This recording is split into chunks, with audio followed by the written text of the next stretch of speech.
Hello friends, how are you?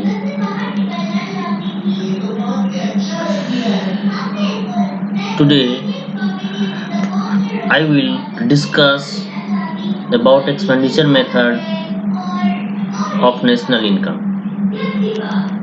According to this method, national income is estimated in terms of expenditure on the purchase of final goods and services produced in the economy during an accounting year.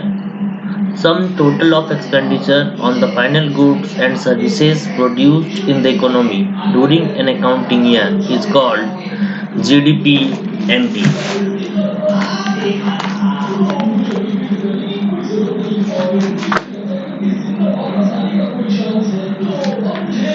इस विधि में राष्ट्रीय आय का अनुमान सभी प्रकार की वस्तुओं तथा सेवाओं पर किए गए कुल व्ययों को जोड़कर किया जाता है। देश में जितना कुल उत्पादन होता है उसे बाजार मूल्यों पर खरीद लेने से जो कुल व्यय होता है वह राष्ट्रीय आय होगी। देखिए, इसमें उत्पादन का कुछ भाग व्यक्ति तथा परिवार उपभोग के लिए खरीदते हैं, कुछ भाग उद्यमी लोग निवेश करने के लिए खरीदते हैं, कुछ भाग सरकार अपने कार्यों के लिए खरीद लेती है और कुछ भाग विदेशी लोग खरीद लेते हैं। Okay,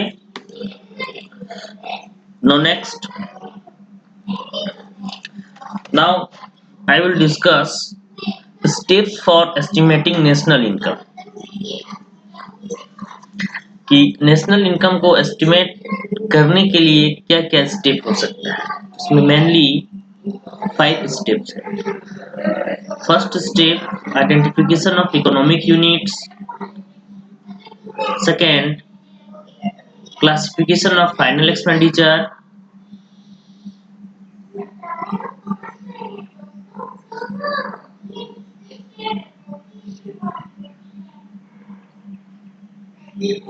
Third, measurement of final expenditure.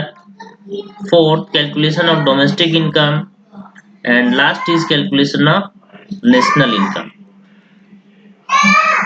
First step is identification of economic units.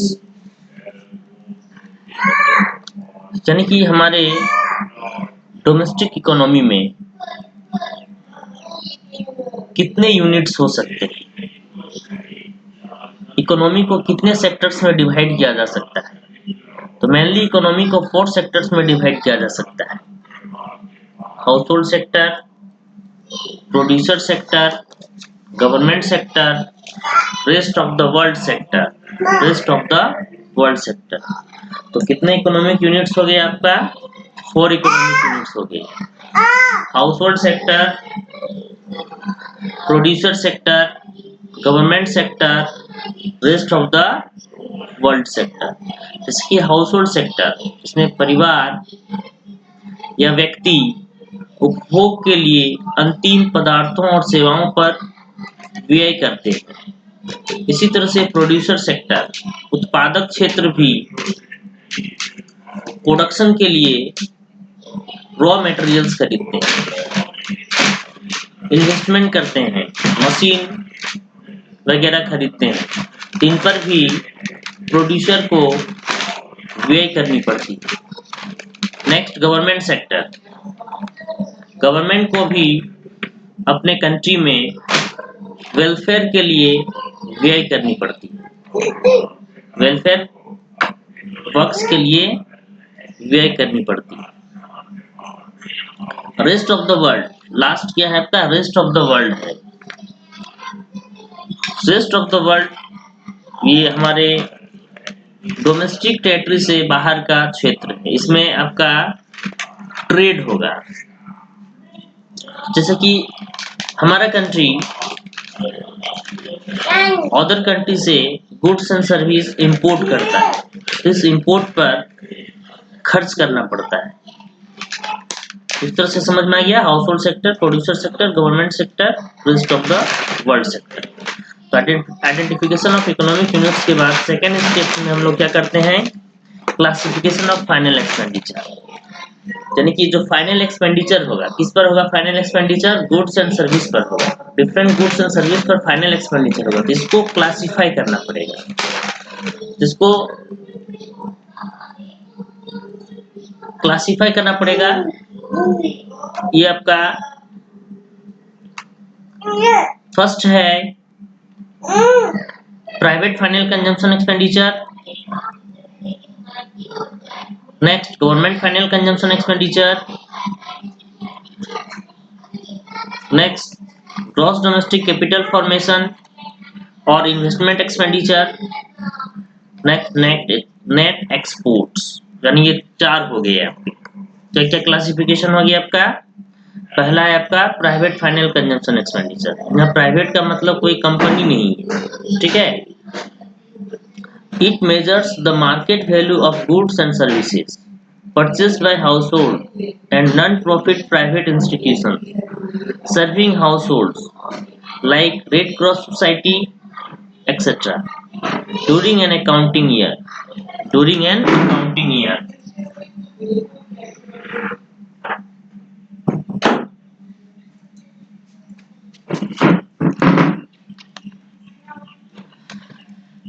यानी कि इसमें देखिए, यह गुड्स और सर्विस जो कि हाउस होल्ड द्वारा खरीदा जाता है। किसके द्वारा खरीदा जाता है? हाउस होल्ड के द्वारा और non profit private institution serving house hold, जैसे कि हो गया आपका रेड क्रॉस सोसाइटी इत्यादि हो गया। इनके द्वारा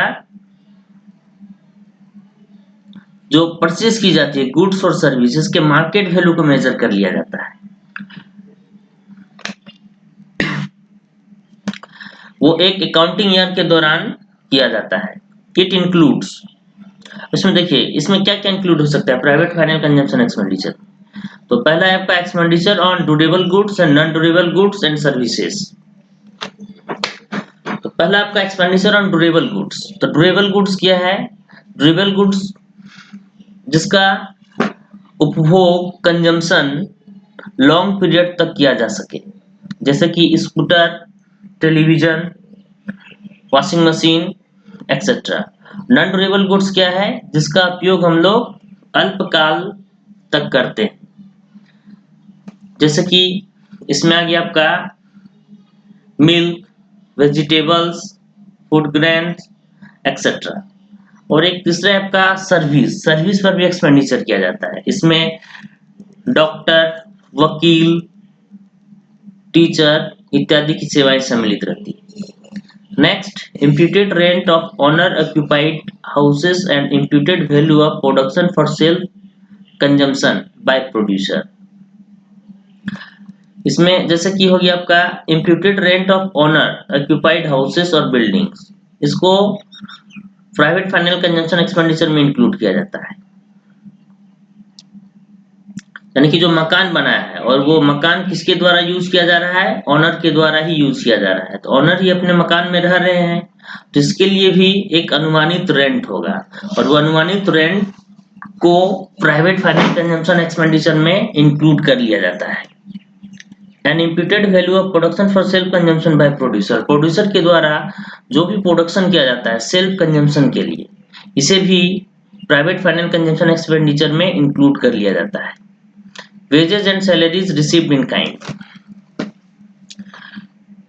एम्प्लॉइज को जो वेजेस और सैलरीज इन काइंड के रूप में प्राप्त होता है, यानी कि वस्तुओं के रूप में प्राप्त होता है, उसे भी प्राइवेट फाइनल कंजम्पशन एक्सपेंडिचर में इंक्लूड किया जाता है।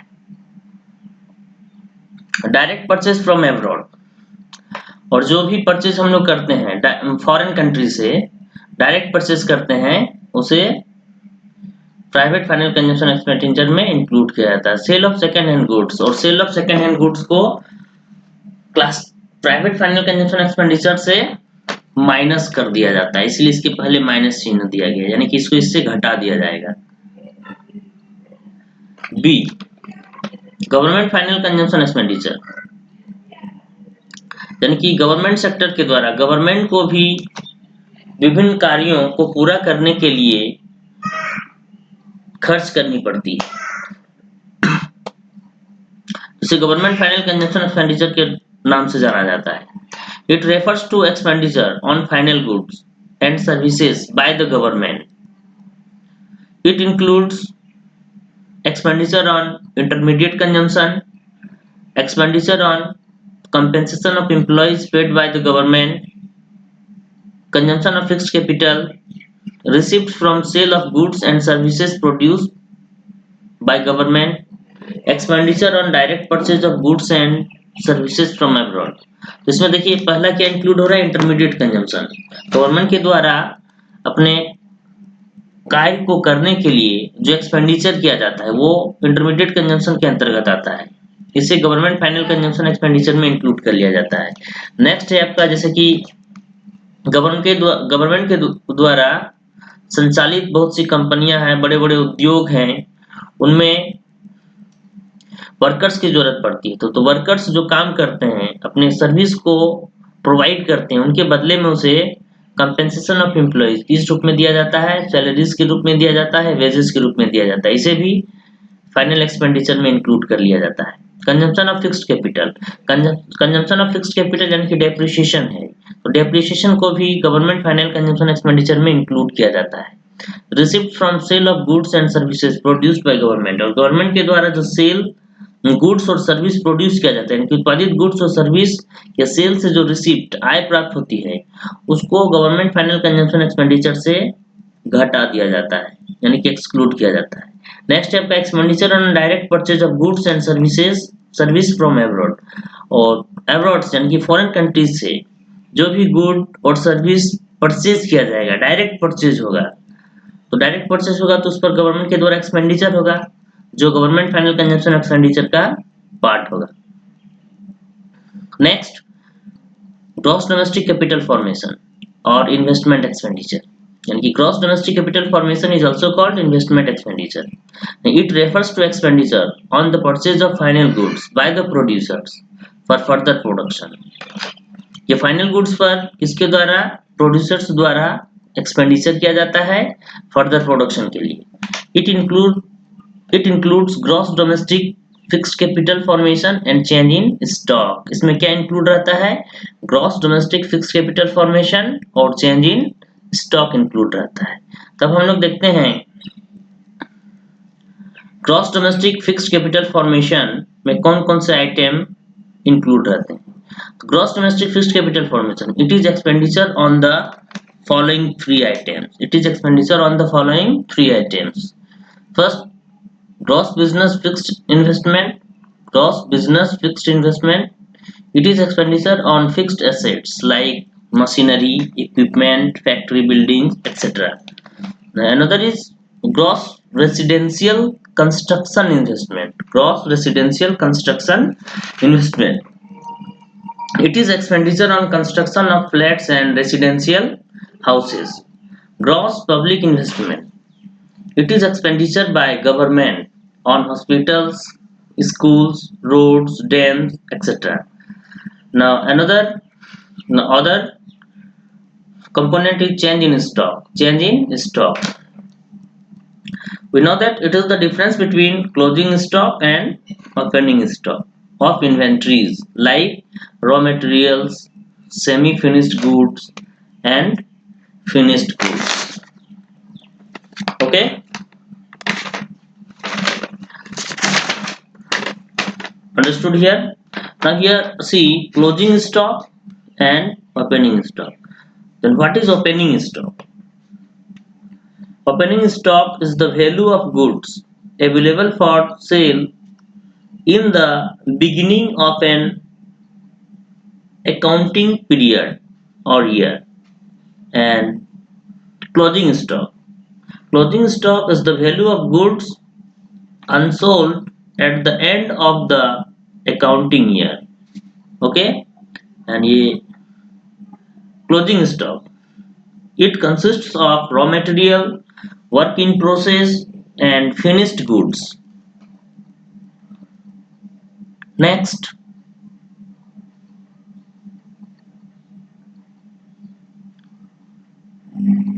net exports. What is net exports? It is the difference between value of exports and value of import. That is net exports is equal to value of exports minus value of import.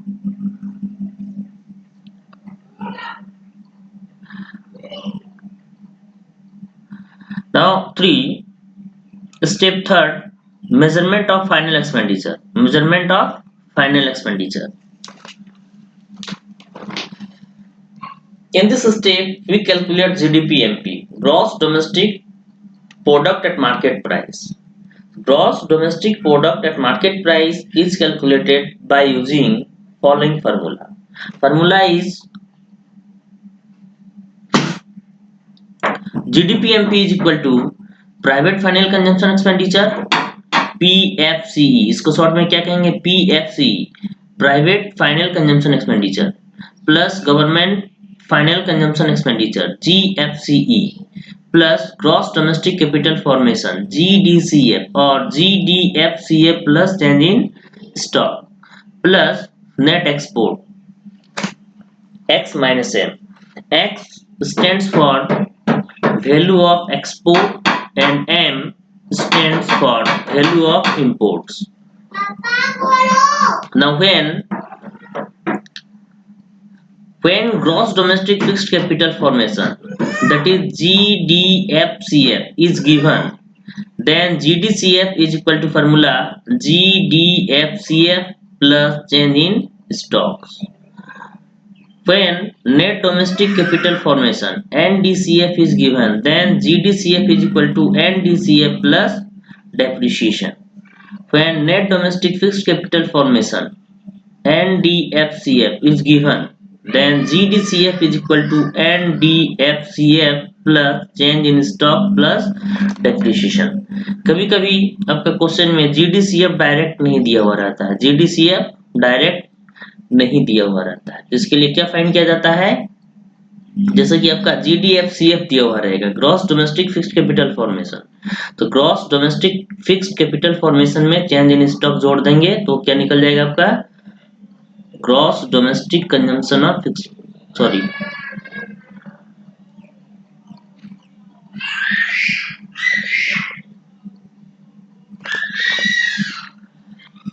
GDCF gross domestic capital formation निकल जाएगा, यानी कि GDCF is equal to GDFCF plus change in stock. कभी कभी आपका question में आपका NDCF और डेप्रिसिएशन दिया रहता है, इस सिचुएशन में GDCF कैसे निकाला जाएगा, NDCF यानी कि आपका नेट डोमेस्टिक कैपिटल फॉर्मेशन में डेप्रिसिएशन को ऐड करके GDCF फाइंड किया जाएगा। Next, when net domestic fixed capital formation यानी कि NDFC is given, then GDCF is equal to NDFCF plus change in stock plus depreciation, यानी कि NDFCF में किसको ऐड करेंगे, चेंज इन स्टॉक और डेप्रिसिएशन दोनों को ऐड कर देंगे और GDCF फाइंड करेंगे, ग्रॉस डोमेस्टिक कैपिटल फॉर्मेशन निकाला जाएगा। Next step, calculation of domestic income.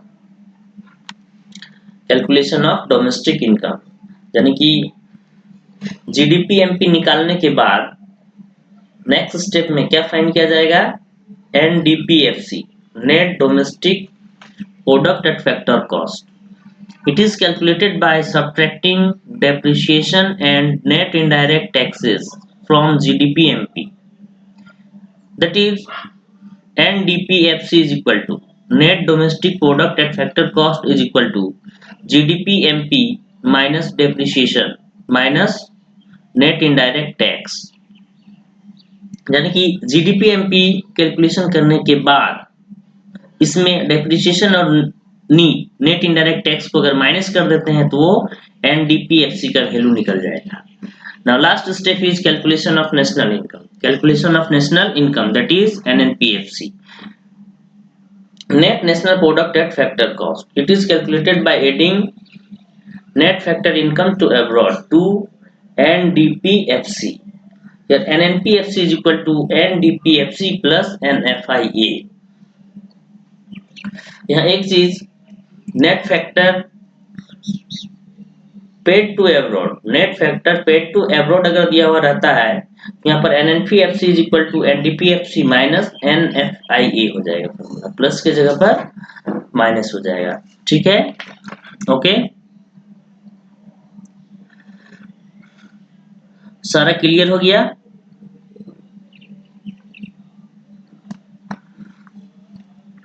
ये फॉर्मूला आप लोग लर्न कर लेंगे, कॉपी पर लिख के बार बार प्रैक्टिस करेंगे, जिससे आपको न्यूमेरिकल क्वेश्चंस सॉल्व करने में आसानी होगी। Thank you.